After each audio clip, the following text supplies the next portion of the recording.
Everybody, welcome back. Today I'm going to show you how to make, my mom used to make this all the time. It's just a classic macaroni and tuna salad. It's great because it's another cold salad. And like you guys know right now, it is so hot and just getting over being sick. And then now working this weekend on the farmstead. I don't want to come back to something hot tomorrow after I'm done working. So this will pair great with that cucumber and tomato salad that I showed you guys earlier. So basically, I've got one box of macaroni elbow noodles already cooked off. I ran them under cold water, stopped the cooking process so they won't absorb the mayonnaise and different things I put in here because it will continue to cook and absorb. So I want them cold. I put a little butter over them. Butter's great for everything, but it keeps the macaroni noodles from sticking together too much. I've also got some chow-chow. If it's a southern relish, you can use just pickle relish if you like. Cut up some pickles, sweet pickles, or even bread and butter pickles.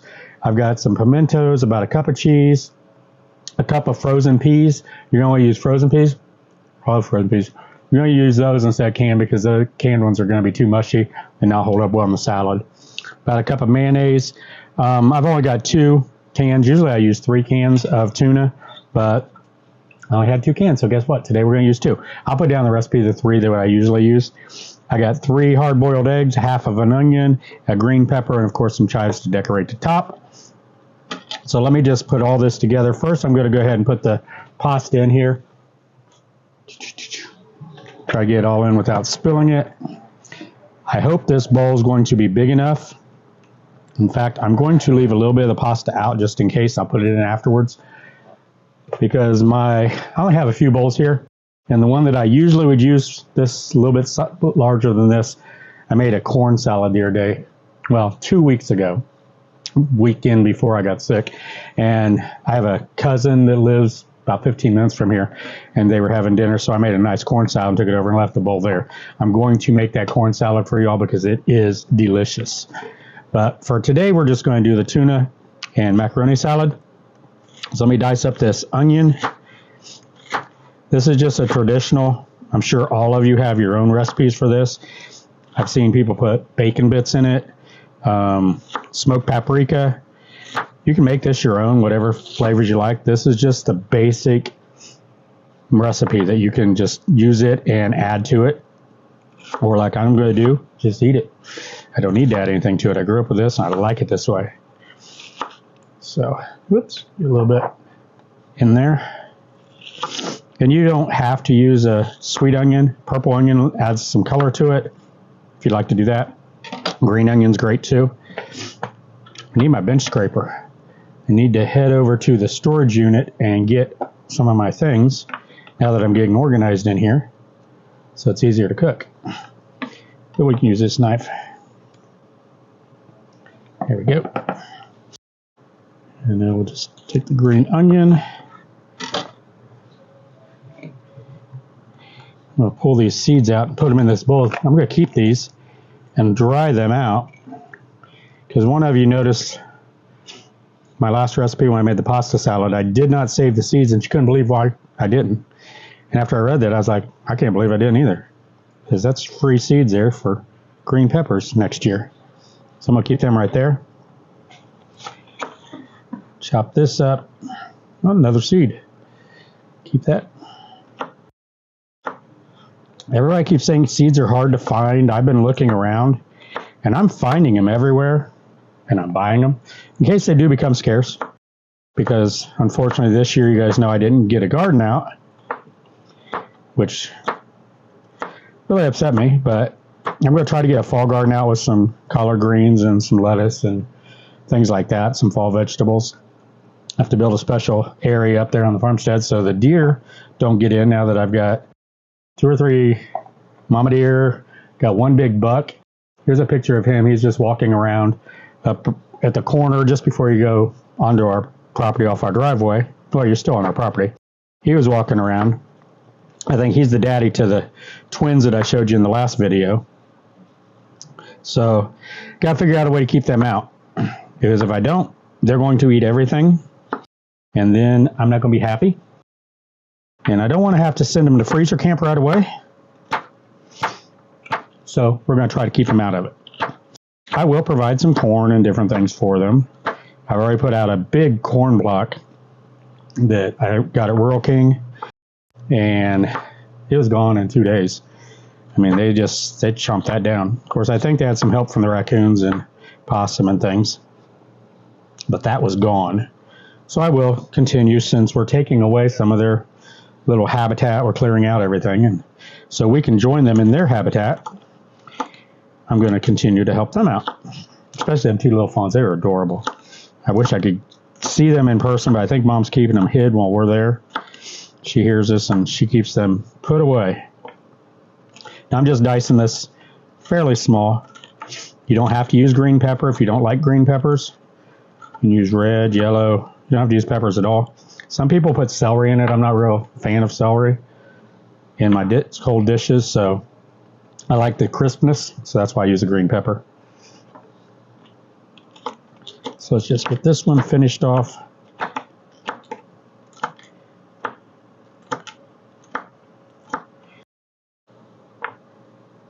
Get it all in there.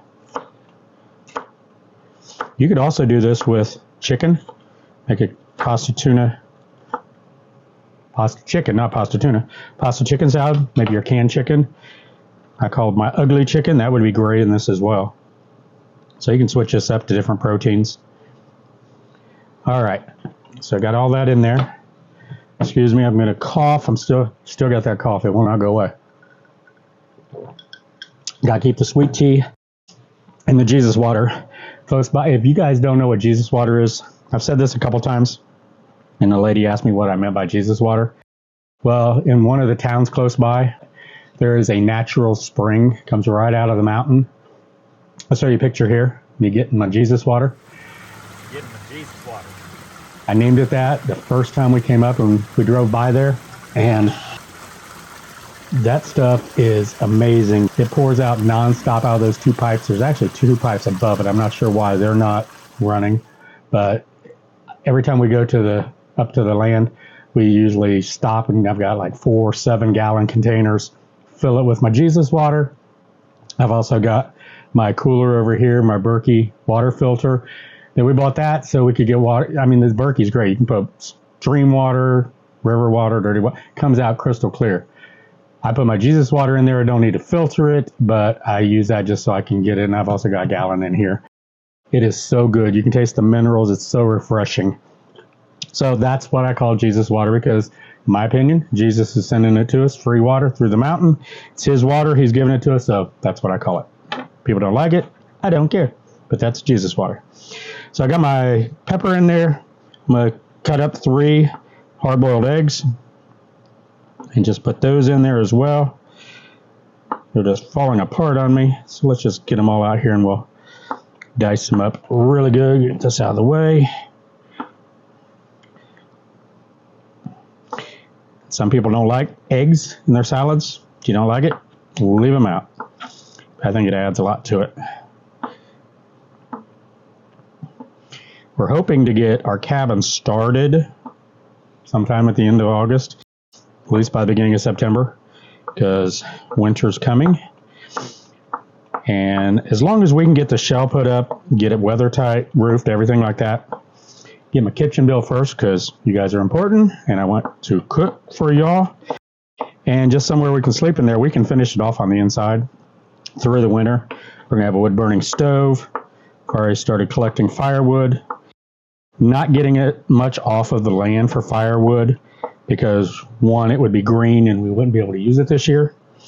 But also, we have some beautiful trees, and one of them that I showed you a picture of in one of the videos, I'm hoping that's an American, let's see, what's it called? American hickory or something? I forget what it's called. That I'm hoping is what it is. It's one of the largest trees on the property, but we just don't want to take down all these big trees. They're beautiful. So we're just taking down the smaller saplings, clearing it out so we can get through. As you've seen, most of it's just overgrown. Weeds, thorns, rose bushes. We've had some black raspberry bushes we found. But we don't want to take all that out. It's too beautiful. We go up there and just sit there and don't want to leave. All right, so I got everything cut up and put in here. This is going to be fun to try to stir. Let me get this knife out of the way. I'm going to go ahead and put the tuna in. I drained most of the oil out. I left a little bit of the oil in it. That way it can add some moisture to it. Get my spoon out of here, out of the bowl. And usually I get the big chunk, but I picked up the wrong thing this time. So we're just going to use what we got. And this is going to overflow, I can already tell. I'm going to get rid of these. I'm going to cheat, and I'm going to get to my bigger bowl. I had it on standby because I had this feeling this was going to happen. Don't need one this big to store it, but I don't feel like making a mess. Until I get over to my cousin Joy's and get my other bowl back from her, just have to make do. So Joy, if you're watching, need my bowl back. I will come and get it. All right. So now I'm going to put in my cup of cheese, just shredded cheddar. Use whatever kind you like. If you like a little spice, you can put spicier cheese. You put Monterey Jack in here. And give this a stir and get it started. I'm going to put in a cup of frozen peas. And I put them in there frozen so they're kind of sticking together as they thaw. The water kind of sticks them together. I just like to get all my dry ingredients mixed together before I put in the mayonnaise, because then they're going to clump together in that mayonnaise. Got a jar of pimentos, and now my hand's wet, and I may not get it open.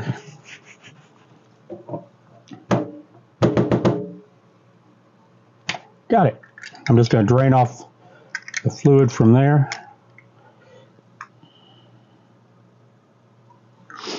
And 1 jar of pimentos. Some people don't put those in. If you don't care for pimentos, leave them out by all means. And then relish, usually 3 to 4 tablespoons of relish. I usually use sweet pickle relish, but I'm going to use chow-chow. I'll put a little extra in there. I'm also going to put maybe a teaspoon or so of juice. There we go. And now I'm going to put in the mayonnaise. Probably been smarter if I'd used a spatula. Get it all out of there. As you can see, I don't have all my little dishes and everything here yet. So, making do with my mason jars, because I do have them here. Now, I don't know if you guys are having trouble finding jars right now. I'm finding them everywhere up here in Northeast Tennessee. You can find them at Rural King, Tractor Supply, Walmart, the grocery stores. We have Food City here, and they're all over the place. So you might want to go out and get them now, because there could be a rush here when canning season starts, which it's upon us. So you might want to get out there now and get those. Get them put up. I may have grabbed about 6 or 7 extra cases and put in the storage unit. So I have them. All right, let's get this brought together. I can already smell the different flavors in there. Tuna. Now I am going to taste this, and I might put a little garlic powder in it. I'm not sure. Get a little pepper, more salt. And of course, I'll put all the recipe, all the ingredients down below if I didn't rattle them all off to you. It'll also be on my website, gregs-kitchen.com, which I'm trying to decide. Maybe you guys can leave me a comment below. Tell me what you think. Keep it Greg's Kitchen on the Cumberlachia homestead, or Greg's Cumberlachia Kitchen. I haven't decided yet. So leave me a comment down below. Let me know what you think. And also tell me how you guys make your tuna pasta salads. If you or your mom or grandma, aunts, uncles, anybody, they do it a little bit different. So much easier in this big bowl. Now I'm going to get another spoon. Actually, I'm not going to use that. It has the flavor of the chow-chow on it. It doesn't need garlic powder. That is delicious. You guys, this is so simple. This is stuff your mom and your grandma made. There is no fancy ingredients in here. This is just nice, cool summer salad. A classic, probably from the 50s and 60s. But it's just as good today as it was then. Let me grab a bowl. Okay, get a bowl here. And I'm going to get some out because it's lunchtime for me. This is ready. It will taste a little bit better after it's set for a while and all the flavors meld together.